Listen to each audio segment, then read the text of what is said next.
All right, everyone, welcome again. Welcome to ACUHO-I's virtual roundtable, where we're going to be discussing student success and summer engagement. My name is Kiana Talley. I serve in my everyday as the Assistant Director for Residence Life. I work directly with our academic initiatives and experiential learning. I'm going to introduce our panelists in a few minutes, but let's talk about some updates. Here we go. Here's our panelists. We're going to go and introduce ourselves in a few minutes, but we're going to go over some updates. Just so you all know, ACUHO-I is launching ACUHO-I Stories, where you can find this podcast on anywhere that you stream, whether that's Spotify, Apple Music, etc. So please check out the new episodes that are on our podcast wherever you listen. We also have some upcoming events in the month of April towards the latter end, the Small Colleges and Universities Symposium and the Live-In Symposium on April 28th and April 21st.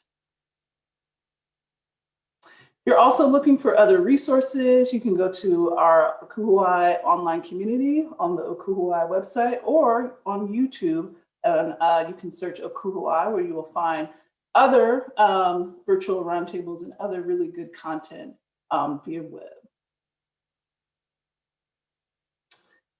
So today's conversation, we are excited to have a dialogue and share strategies, share some challenges that we might be having as we're preparing for the summer. But we want this to be a conversation and something that we're going to be planning to do in the future, to have more monthly conversations. But if possible, we would love for you to have your webcam on so we can actually have a conversation. But if not, if you're uncomfortable with that, challenge by choice. And if you have any questions or comments, please make sure to put that in the chat. And now I'll have the panelists and our moderators introduce themselves. Again, my name is Kiana Talley, and I serve as the Assistant Director for Academic Initiatives and Experiential Learning at UNC Greensboro. Hi, everyone. My name is Sharisa Divins. I'm the coordinator for educational initiatives and living learning communities down in Jacksonville, Florida at the University of North Florida. Hi, everyone. My name is Jordan Williams, and I am the coordinator for COVID operations at Clemson University down here in Clemson, South Carolina.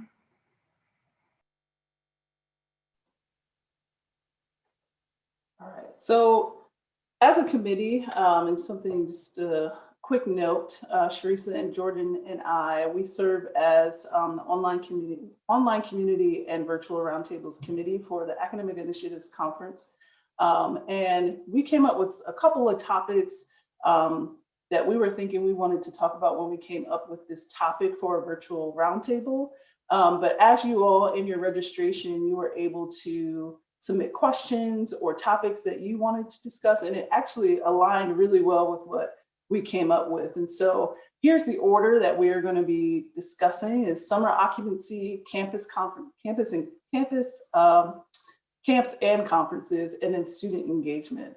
But we want this to happen organically. So if there is anything, or you have a new question or a topic that maybe we're not discussing or we're not having a dialogue about, please just put it in the chat. And we want to make sure that we get to it so that we can try and answer as many questions as possible. So I'm going to stop sharing my screen, and we're going to pop up. Everybody should be able to see one another. We're going to go into gallery view. Excellent. So as I said before, our first topic of discussion that we wanted to bring was summer occupancy. On your campuses, and when you unmute, if you don't mind sharing your name and your university, and if you want to share your title, please do, or what you do on your campus. But for summer occupancy, are you and your colleges and universities, are you all hosting either camps or hosting students on campus this summer?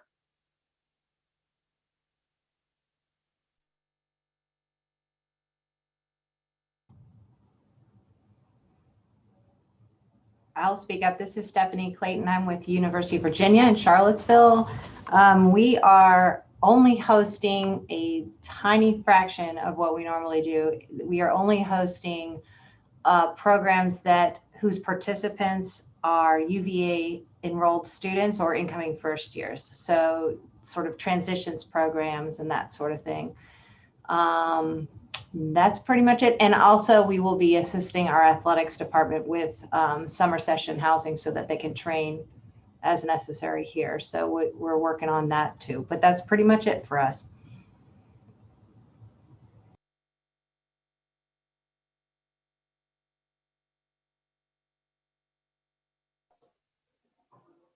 And now here, oh, go ahead. Oh, sorry. So my name is Mohammed Najjar. I'm a resident officer at the American University in Cairo. With the Office of Residence Life at the American University in Cairo. I'm here joined by my colleagues. There is Nurhan and Fayrouz and Muhammad Eid, he should be here too. So all four of us, we're titled resident officers. It's also commonly known as the residence director. So we're basically a team of four responsible for the rest of team of resident advisors on campus and at the off-campus residences. We will probably be hosting residents during the summer. Up until now, we're operating on a partial face-to-face classes kind of system. So we don't have full capacity in the halls, but we'll have residents for sure.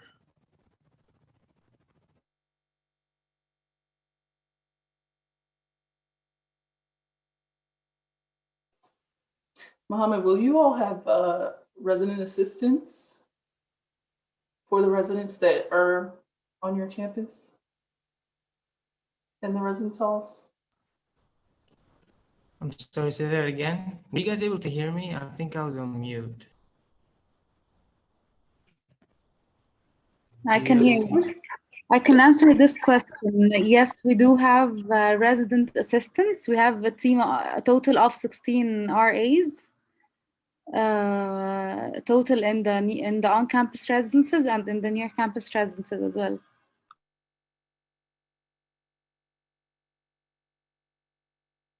Did I answer your question?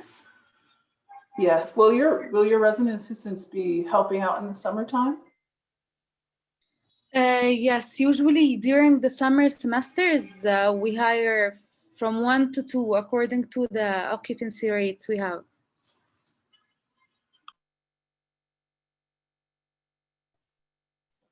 So for those who are going to have students living on campus, how many of you are hosting or are going to be hiring resident assistants to help with those students who are living on campus? And then, okay, yeah, I see some hands. Excellent. Has the position description changed from previously?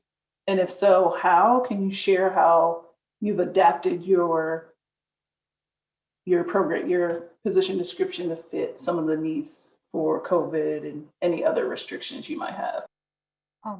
So at Pace University, we are planning as if we're going to have some summer activities. So right now, our summer student population is very small compared to years past. But both of our campuses are still planning on having RAs. We're still trying to see if summer student interns want to come and stay on our campuses to do their internship experiences nearby. We haven't gotten much bite from groups yet, but part of it is because groups are still unsure of what the COVID policies are. So some that have kind of talked to us about it, they're still trying to figure out what their COVID guidelines are going to be before they figure out how they fit into our COVID guidelines. And so that's kind of where the holdup is on that. But for our RAs, they are still doing the RA things. Some sort of programming component's going to be there, some sort of follow-up, some sort of on-call component, but we're also adding in the COVID component. So they're going to be helping with food deliveries. They might be assisting with move-ins. So right now when we do have move-ins for COVID, most of our students will elect to, we'll bring them a bin and then they'll put their stuff in the bin and then wheel the bin over to whatever space. But since all of our summer students are residing in the same building, they're hopefully just not going to, they're going to be moving 10 days worth of things over if we have to move them. And so hopefully that'll be a quicker process. So the RA just needs to really say, here's your keys.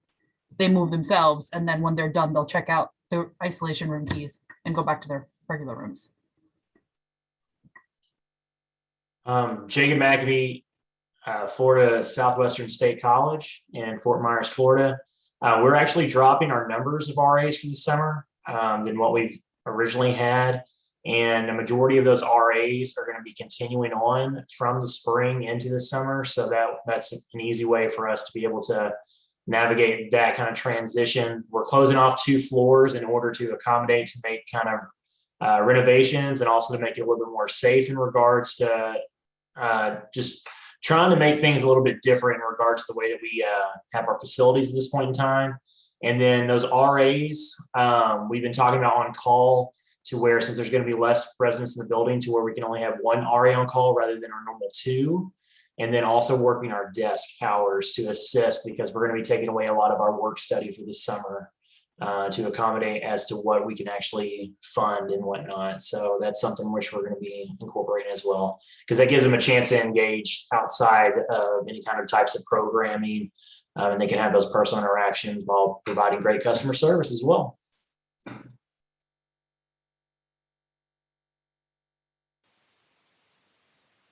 Hi, everybody. I'm Brandy Nicholson from Cornell University. I think similarly for our summer sessions programs, we're expecting to hire just current RAs for those positions, and it'll be far fewer than normal.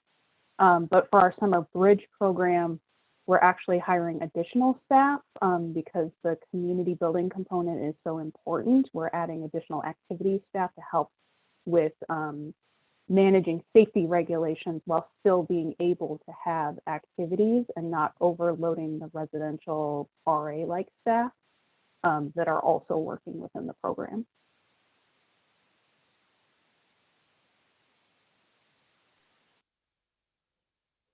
Another question I have is, are you all going to continue with the IQ or isolation and quarantine spaces over the summer? Are you lessening the amount of spaces you have? Are spaces opening up in your apartment areas? Do you feel like that will be a lot easier for the summer? Yes.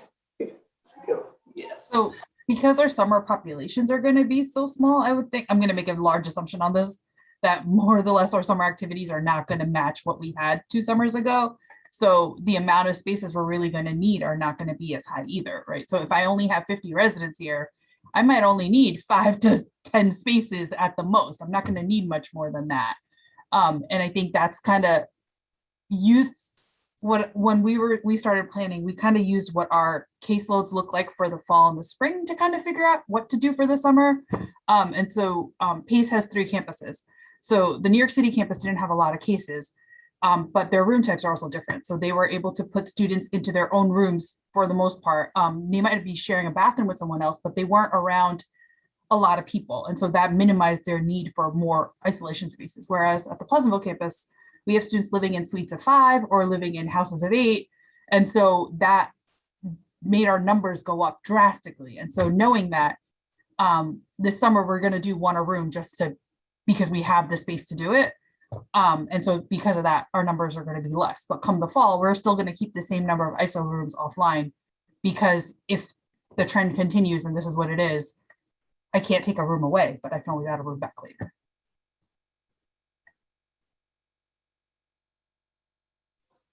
Yeah, with our campus, we at UNCG, we took down one of our outdoor apartment residence halls. And so we've been able to utilize that space or that residence hall to do our IQ, which has been very helpful. And so I think going into the summer, when we're hosting students who are taking summer classes, because our university has announced that it will be going back to most courses will be going back to being in person.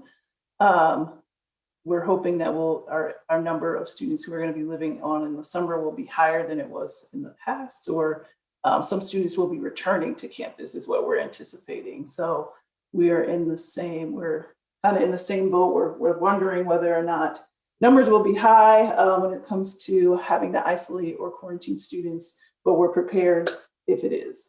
Does anyone else want to share anything about maybe occupancy in this moment before we might transition, or before we transition into camps and conferences? For the most part, our campus, we've gone to what is normal occupancy for the fall, with just holding off those ISO rooms. But we did see that our demand was way less in compared to years past, partly because since less students were on campus now, less students were going through room selection to come back for the fall. And with our class size decreasing for the years past, and also our class is a little smaller for next fall, it didn't make sense to keep the occupancy numbers the same. And so we did add in more singles in some of our buildings where we could. And so we're hoping that that's going to entice students to stick around, but there's still a hesitancy for students returning. And so I think the summer is really going to determine how much of a demand we really have for the fall, because if they're able to get their vaccines and if our COVID policies change, like that's, I think, going to lead to more students wanting to be here. But if our policies are the same where they're not allowed to have guests, like I think that's the biggest griping point right now. I could see some of our students saying we're just going to stay home.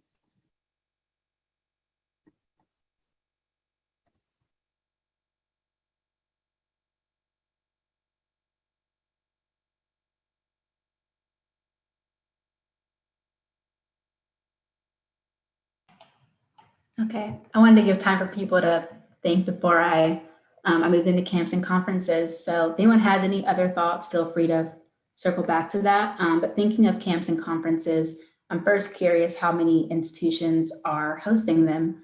And if people want to share what that looks like this year versus last year, are you doing more overnights or day camps? Has the demand been as high? I'm curious what people have to share in that area.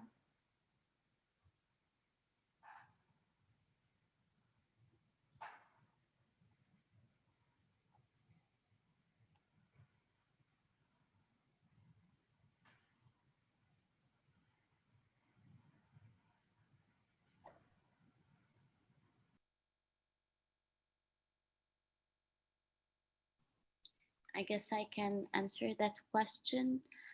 At AUC, we're not accepting any overnight guests.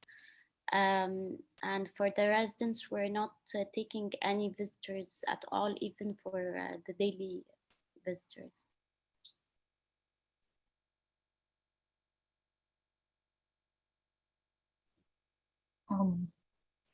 For now, we don't have groups scheduled.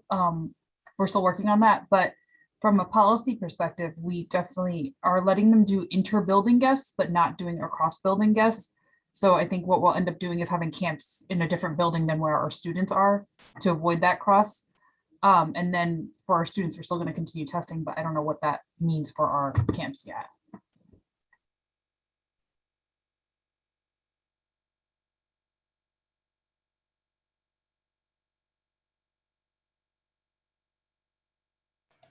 For those that don't know if camps are coming yet, I'm curious, are those conversations happening? Are things still up in the air?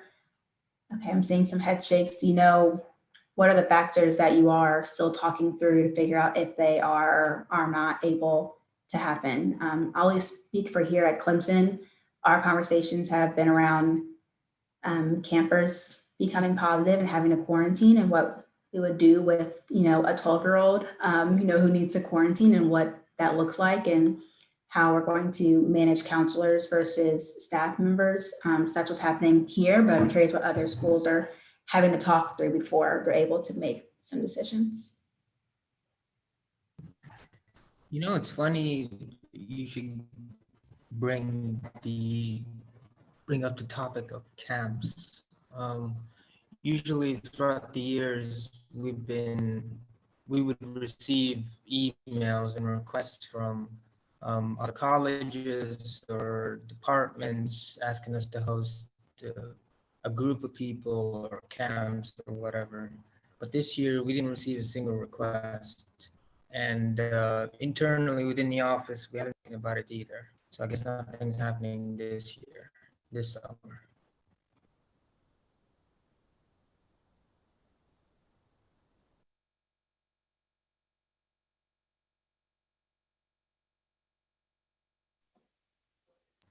At UNCG, the camps that we usually host and bring in the most revenue, we have some music camps that will come in and athletic camps. And so we're trying to find a way, we've been really debating on how can we host these camps and conferences so that they're not staying overnight, but also we have to feed them, they have to get water. So like, what are some best practices to help students or children, people that are under the age of 18, how can we get them to social distance and be involved on our campus? And so how do we spread out our dining hall enough so that if we have multiple camps, can they eat together? How do we create shifts for them? So that is something that we have been in conversation with, is like, how do we feed our students or children that are going to be at our campus? What is the best way to do that and the safest way to do that?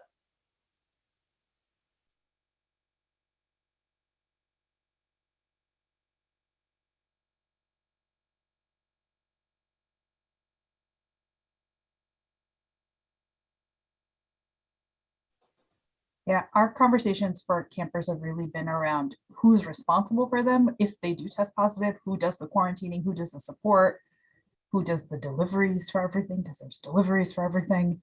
And so I think they're leaning towards pushing it off on the groups, but then now we have group people who are not necessarily trained in some of these things. Not that any of us were trained either, but here we are. And so is that a larger liability that we're then taking on by having the groups manage that themselves? And then the other piece for our campuses is that our dining services closes for the summer. So food has to then come from off campus. So Uber Eats or DoorDash or whatever. And so how do we schedule that? How do we make all that work? Because that's also a logistical nightmare to have 1,000 delivery people show up a day.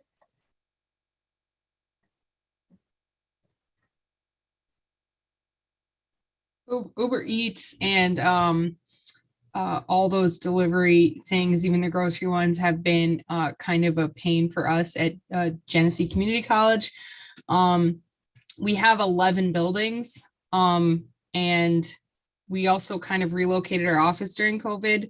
And of course, these aren't like, your mail delivery people who kind of know where things are. They're just, random town folks. So they honestly will leave a bag of food anywhere if they can't get a hold of the resident. And of course, they're dealing with international students who sometimes don't even have an American cell phone. So if anyone has any recommendations or thoughts on how they've been handling, especially like food deliveries like that from off campus, we have been fortunate to have our dining hall open all year. I know they're gonna do reduced hours during the summer, but regardless, the students do love their delivery. But yeah, if anyone has any thoughts on how you've wrangled those services, that'd be really helpful. Okay, so we have operated differently regarding that.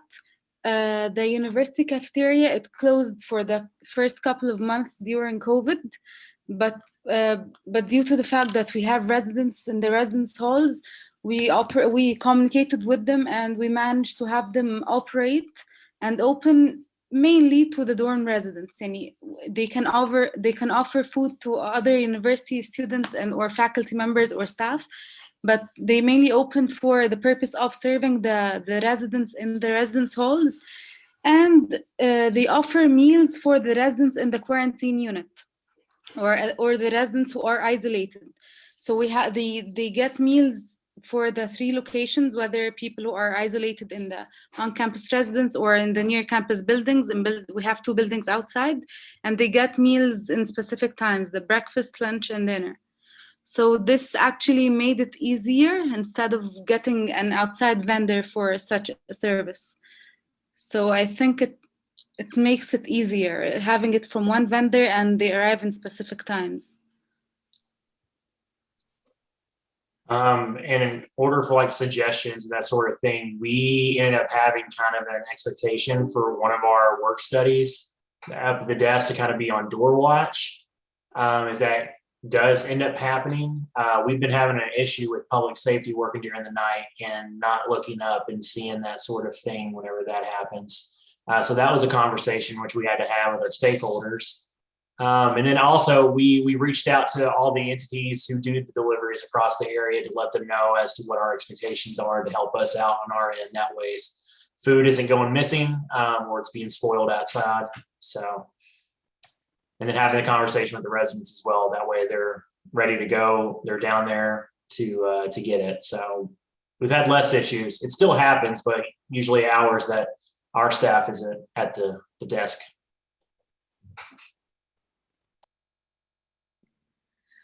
I can send you the policy from the University of Central Florida because we actually wrote out a policy for all that just because we have so many students that it becomes really complicated with all of the food deliveries. But essentially the students have 4 options when they're in quarantine. So we have a food pantry on campus. So if students aren't able to purchase food or they don't have the means to purchase food, we got bags from our food pantry that our staff will deliver when they go to deliver the key for their quarantine unit. And then if the students want to do a grocery order, because most of our units have a full kitchen for them to be able to use to cook or to do things like that, then they can do a food order, and we have a certain language that they have to put in the Publix order for staff. And we have our main office is where all of those bags go to. So students have to have the delivery come before 3 p.m.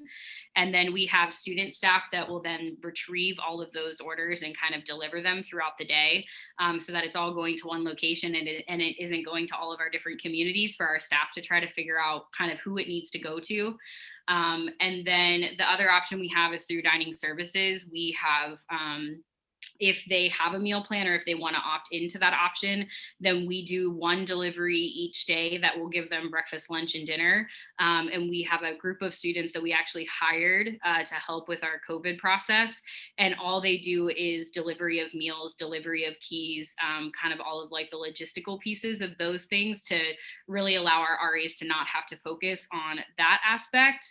And then essentially, as far as like the Uber Eats and things like that, if a student is in a full quarantine, we're actually not even really allowing that to happen.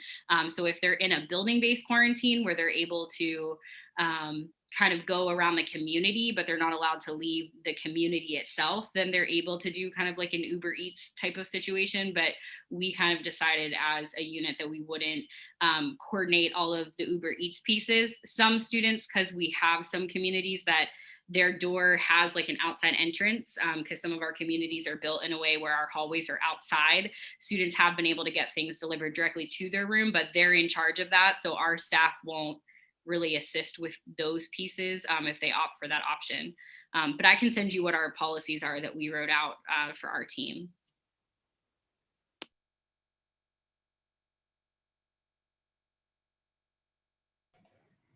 Are there other questions people have related to camps and conferences before we transition into our next subject?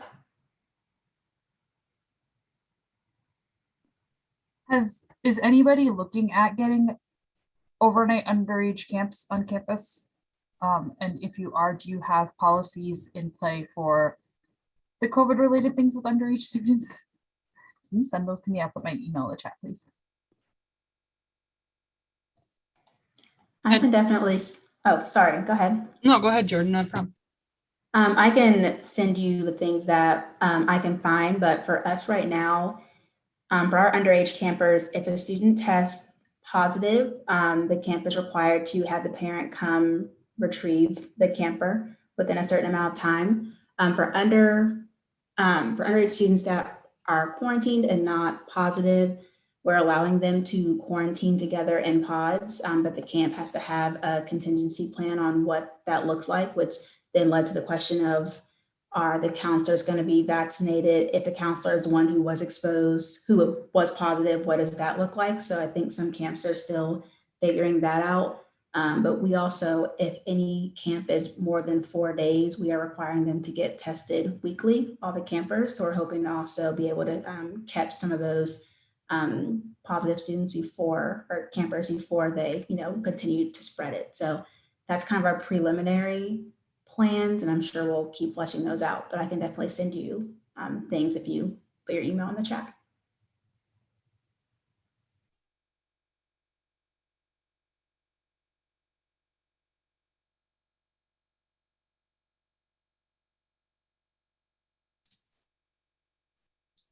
All right, any last thoughts on camps and conferences? Wonderful. Well, we've been talking about engagement and how people exist physically on our campuses now heading into the summer. Who will be around? When people are around, what do we do in housing? We try and keep them busy. What do we talk about? Idle hands make bad decisions. So how are you connecting and engaging with the students that you're going to be having on campus, whether that's through the summer or even into the fall? You know, how are you thinking about the lessons that you've learned over this last year and what experiences you're choosing to provide your students and keep them connected and growing on campus? And we've heard a little bit about guest policies and some of those things. What are happenings in your world right now, the decisions you're making?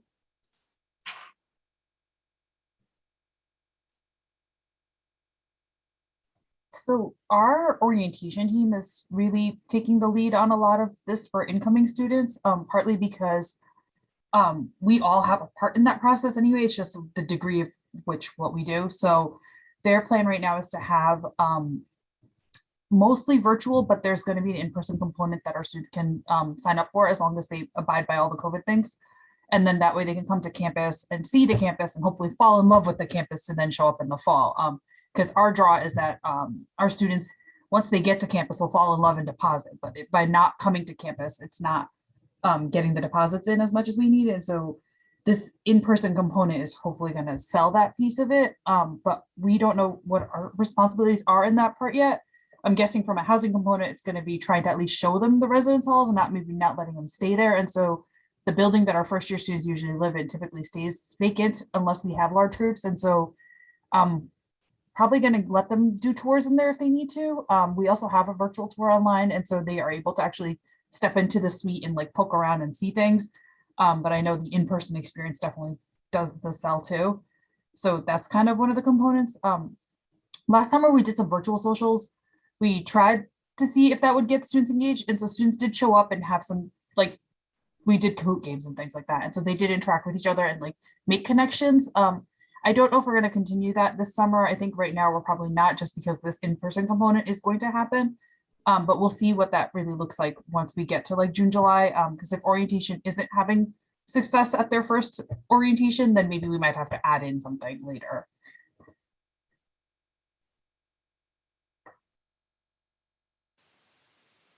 For our summer programs, I think one of the things that we're really thinking about is that at the beginning of both of our fall and spring semesters, we had a lot of regulations about being able to interact with the residents.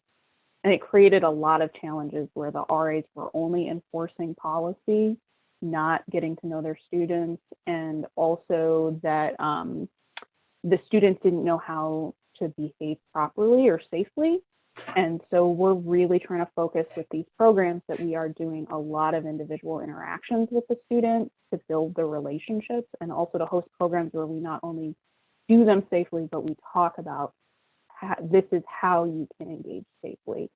So that hopefully we'll be doing less of the conduct enforcement over the course of the summer, knowing that most of our students that we're actually going to be hosting are bridge students. So they're coming out of their senior year of not being in the classroom a lot, and probably will want to just get around campus and meet as many people as they can.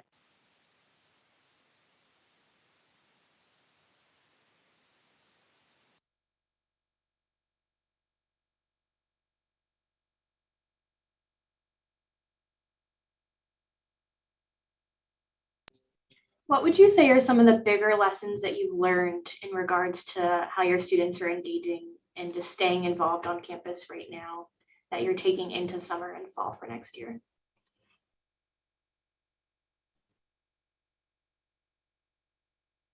I think that's a hard question right now, because I think the burnout is real from everybody, not just us, right? And so we're doing in-person events now that our guest policy is lax, but our students are still not showing up. I think they're done right now. They're ready to go home. May 1st, can't get here soon enough, blah, blah, blah, right? But the other struggle is that our seniors are also feeling it way more. And so we're trying to figure out what senior celebrations look like, but then also comes the COVID risk with senior celebrations, right? They typically do their underground bar crawl, and then they have their toast with us, and they do whatever other stuff, but like, there's so much risk in all of these things that it's hard to say this is exactly what we're going to do and it's going to go great, because the aftermath of that is the unpredictable piece.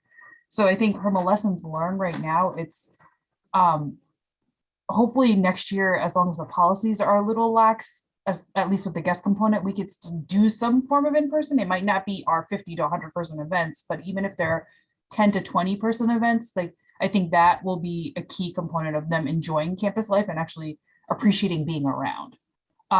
Because right now a lot of them feel like they just stay in their rooms all day with Zoom classes and they go out to eat and then they come back and don't go anywhere else. If I could talk about student staff real quick, I feel as though a lot of my RAs currently are just trying to get a signature on a list and a sheet for events whenever they're coming by. That way they don't lose their budget going into next year, because they're always talking about they need numbers in order to get that budget. And that's unfair to them, especially in this past year. And I don't know where they got into that mentality. You know, I just started recently, but having to be able to have those conversations about trying to, you know, develop further relationships and actually just come across as genuine rather than just trying to get a name on a list. That way you can have programming dollars moving forward. Because at the very end of the day, you know, I'm one of those decision makers in regards to what they're going to be able to receive next year. And so, but having to have that conversation, be able to talk about that has been, you know, something that's been different for them. And I feel like they've gotten really more into a routine. It's become more of a habit, but having to dial it back. But we're here at the very end. And so is it really going to like sink into their minds when a majority of them are going to be leaving after this semester anyway? So.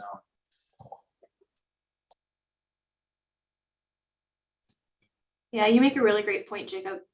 UNF this last year has really shed some light on the fact that our student staff have gotten in such a routine of programming being the epitome of their job that we've learned that they don't know how to have genuine conversations with their students. And now that programming isn't as much of a possibility in a traditional sense, and it is really more about that interpersonal connections, those relationships with residents, they're like, wait, what do you mean have a conversation with them? Like, I'll send them a text and say what's up, but they don't know how to actually have a relationship with them. So it's so interesting to step back and be like, I have to teach you how to talk to people.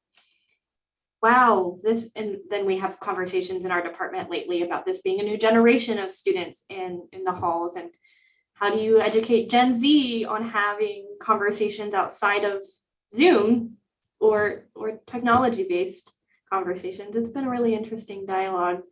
It sheds some light on how to adjust our training processes in general and where we're focusing our energy during training with non-COVID specific stuff. This is just, it's put a big light on an area we didn't emphasize enough. Or maybe we thought that they'd had this skill, because how do you get to 18 years old and not know how to talk to someone? Well, I guess we now know that 60 of you can't. So we go back to the drawing board and figure out how to teach you how to talk. It's pretty interesting conversation and realization we're trying to figure out how to tackle, but I don't know. Yeah, I would say going off of that, I think one of the things we're really focusing on at UCF is how to build culture, because I think it's not just the RAs, but I think it was very apparent this year when, you know, again, we weren't doing a lot of our normal curriculum things and we were really focusing heavily on intentional conversations, that our coordinators also don't know how to have conversations with RAs to help them understand that intentional conversations are not just a checkbox of them getting that they hit their like 20 students, but that they were able to actually connect with them. And if they didn't build those connections at the beginning of the semester and you're waiting till April to now try to have a conversation with a student, they're not going to want to interact with you. And so we're going to be spending a significant amount of our professional staff training this summer, really focusing on culture and the role that our coordinators play, and not only helping to build connections with students and their staff, but how do they help their staff see the different pieces of the curriculum as a way to engage and connect with their students and not as a checkbox, and how do they actually frame those conversations? Because in sitting in some of the staff meetings, we just noticed that a lot of them, in the way that they were describing the curriculum, was very administrative and not really about how they connect with students and how they utilize those. So we're going to be spending about 2 weeks this summer just doing an intensive with our staff to really prep them and prepare them going into our larger April train or our larger August training that we do, just so that they feel really comfortable and confident about how they're going to be describing these interactions with their students, knowing that right now we think we'll be going back to more in person, but we're going to have kind of some options to kind of ebb and flow, whether we still need to stick to more virtual or if we're going to go back to in person. So really, I've built out the curriculum that it'll have both in there so that if we have to do a quick pivot, we can. But that's something that we're really trying to focus on, because I think even our professional staff, we assume that they know how to kind of supervise our like RAs, or assume that they get some of that in their grad programs. And I think that was something that we've really talked about in our like leadership team, is that we've got to continue to do some more work on how we develop our professional staff so they can support the RAs as well.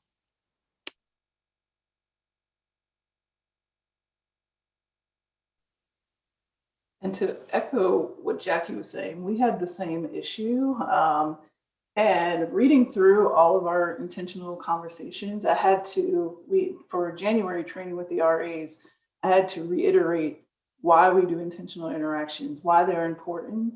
And then I had to pull out the themes that were what we found in their fall intentional conversations in order for them to better understand. So for example, we found that our students wanted to engage. They were over Zoom, and they said that in their intentional conversation, but they were like, we will come to an in-person event if it's staggered. So we then started to have to change the way that we were programming. So some of our students, they had just a quick tie-dye night, and that was probably one of our most successful nights, just because students just wanted to interact with each other, but we had to do it like 1 hour, only 10 people, next hour, 10 people. So it was a long program for our RAs, but our students were engaged, and that's what they wanted. They're like, I want to feel connected to this campus.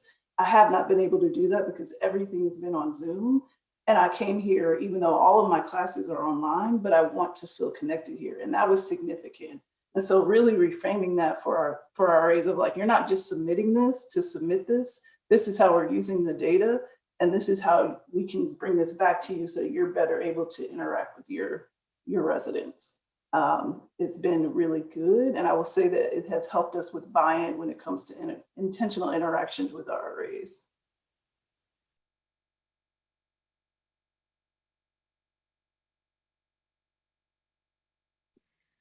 I would also second that. I think the connection back to data is really important, because I think we ask our staff to provide a lot of stuff that they see as data, but I literally had an RA say, I feel like I do this and then the data goes somewhere to die and we never hear about it.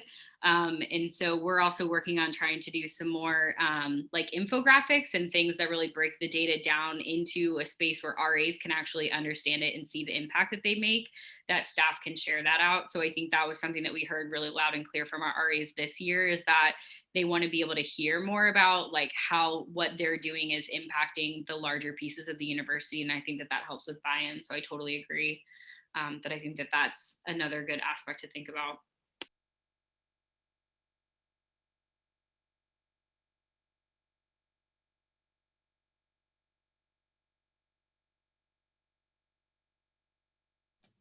One of the things that some folks definitely wanted to spend some time discussing in regards to engagement is just the physical spaces that are available for us right now on your campuses. Do students have access to additional amenities like the lounges in their buildings? Are community kitchens open? UNF, we're in Florida, we have pools. Our pools are currently shut down. What ways and what places in your housing spaces are your students able to connect, and what kind of restrictions and policies do you all have to have in place? And what are those looking like for the summer?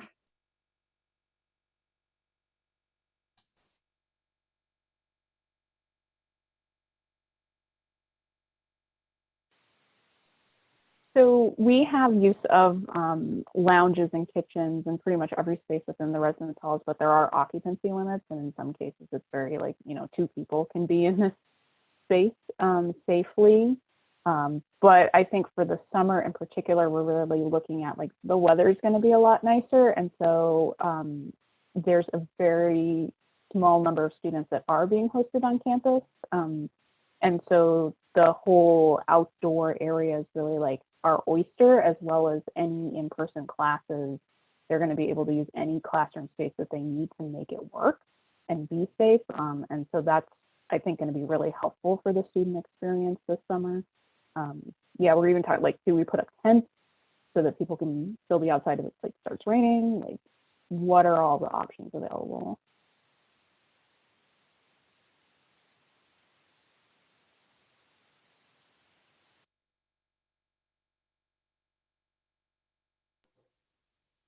First, we are allowing, our lounges will be open, reduced occupancy, of course. Kitchens will be open. We have provided bleach wipes in all of those spaces so that after people are in there and they're studying, or they just want to gather, a small gathering, they're just our expectation is that they're wiping things down. But things aren't going to change drastically from the academic year to the summer when it comes to utilizing those spaces.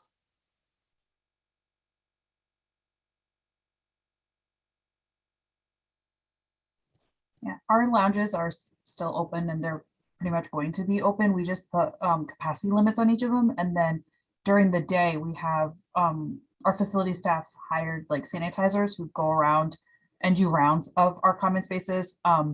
And we'll just wipe down all the surfaces every couple hours and like wipe down the doorknobs and all that kind of stuff. And so that's how we've been maintaining those. And I don't know if the plan is to continue that next year, but that's kind of what's been happening right now. Hearing about all these lounges that are open and operating, I feel doesn't feel right to say that we have some of our lounges open with reduced capacity, obviously, but we've removed the chairs. So we're not allowing students to sit down and gather. So they may use the lounge to cook something or do their laundry, because we have the washing machines and the dryers in those lounges as well. But our expectation is that they're not going to gather inside the lounge, and that's why we removed the chairs.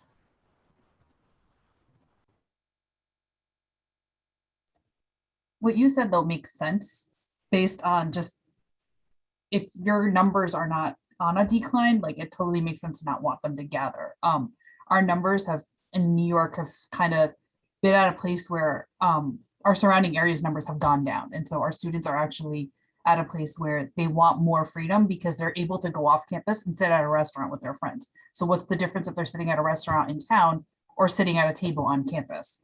And so that's kind of where our struggle lies, because they want to be able to do human things because they can do it somewhere else, just not here.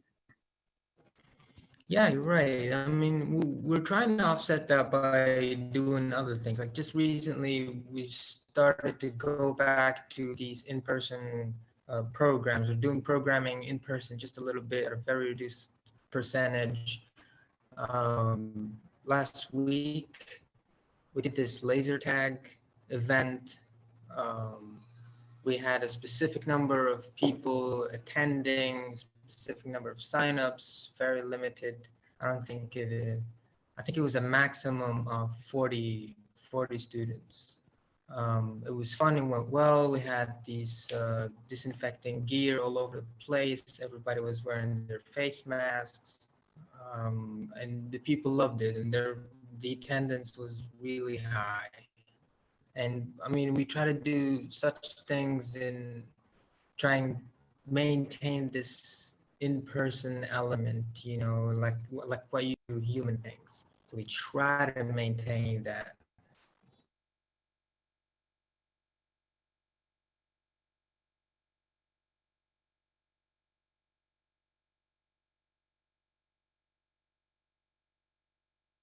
And just to put things in perspective, our numbers haven't been increasing. So maybe that's a sign that we're doing well. Although I do worry about these in-person programs, to be honest.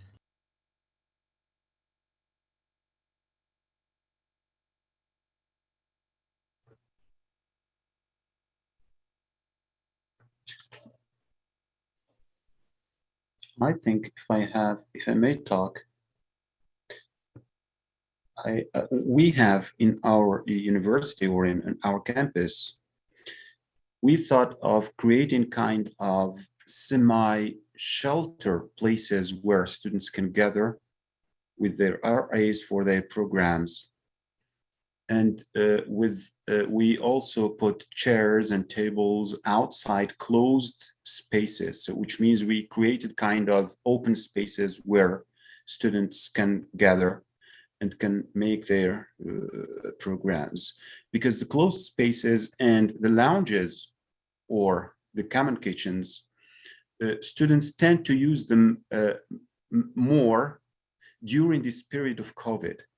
And they show as if it is kind of finding a way where they can gather in their I would say one place. So we end up with having a problem of social distancing and so on.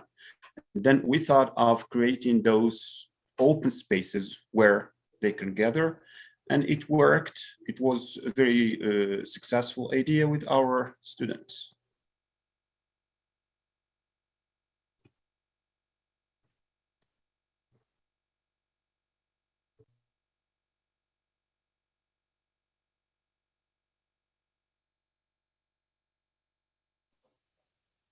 Someone put in the chat about a sanitizing fog machine. What is that? Anybody? No? Okay. I'm imagining the Grey's Anatomy scene where they have all the face masks lined up and like the machine going around. That is what's in my brain right now. Actually, residents will be running away from it. But yeah, of course, again, it's very important for the safety and to keep the place disinfected like all the time. But yeah.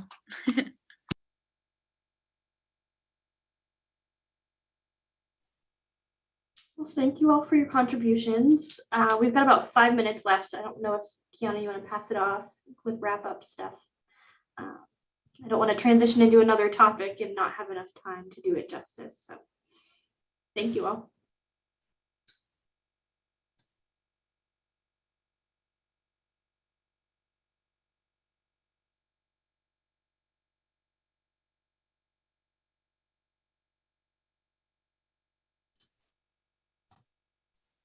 Was I muted that entire time? Yep, that's fun. Okay, so we just wanted to let you all know there's some upcoming virtual offerings. April 13th, the Business Operations Virtual Roundtable will be happening. They're talking about marketing 1 year later. The next day on April 14th, Professionals of Color Network Connections. The 15th is the Live-In Staff Network Connections. 19th is the Housing Facilities Services. In addition to the Sustainability Committee will be meeting. On the 20th, the Senior Housing Officer Roundtable will be happening, planning for the summer and the fall for 2021. So if you want to continue this conversation, highly recommend joining that. And then on April 21st, the Women in Housing Network will be connecting again. So those are the just upcoming virtual offerings that ACUHO-I will be hosting. I want to say on behalf of our committee, thank you so much for joining us. We will be, this was recorded, and I'm sorry if I did not say that earlier. May have slipped as I was talking earlier and giving some updates, but this will be posted if you want to refer back to our conversations, or if you wanted to hear what someone else said earlier, it will be on the ACUHO-I YouTube. So if you have any questions, please let us know. And then the last thing I wanted to say, our committee will be putting out on the online community a survey to help us with planning for the Academic Initiatives Conference in October. So if you have any topics or anything that you would like to hear at that conference, that survey will be helpful to us if you gave us some feedback on that. So we're excited for the upcoming things that are coming that will be hosted by ACUHO-I, and we just want to say thank you so much for coming out today.